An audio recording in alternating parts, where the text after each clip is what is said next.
Datorren igandean apirilak 6an, bike traileko 3. Gipuzkoako txapelketa ospatuko da, Tolosan.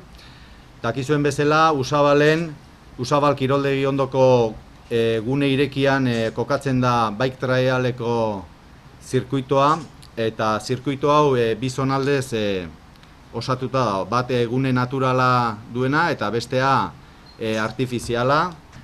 Joan gara, bai udaletxearen laguntzaz eta batez ere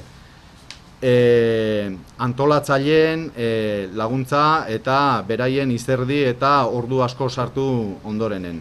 Orduan beraz azpimarratu behar antolatzaileek eta batez ere guraso eta parte hartzen duen guztik egiten duen lana gune hori mantentzeagatik eta batez ere tolosarrak erabilgarri izaten dutelako urte guztian zehar. Irene Caminos, Oier Lakuntza, Julen Sánchez, Julen Iraola, Beñat, Eñaut eta Igoinek hartuko dute parte.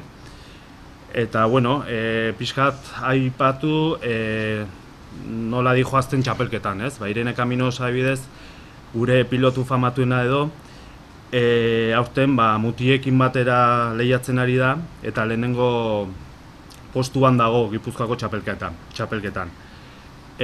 Oier Lakuntza adibidez, lehengo urtean Euskadiko 2. postua lortu zuen eta aurten oso ondo egiten ari da, zatik maila altuago baten dago, ezta. Beste aldetik, Julen Sánchez aurten txapelketan hasten dena eta Julen Iraola Tolosan lehenengo aldiz parte hartuko duelarik. Tolosako udaletxeari eskerrak eman dizkigula Tolosako Trialsin parkea mantentzeagatik eta momentu guztietan eman dizkiguen laguntzagatik.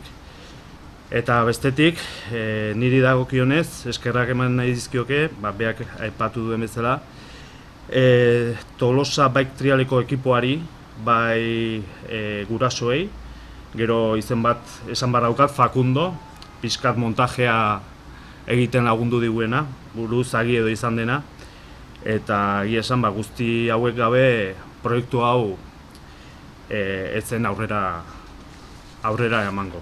Jendea parte hartzea bauka, bizikleta batzuk ekarriko ditu federazioak, eta edozein parte hartzea edukiko du, ezer ordaindu gabe.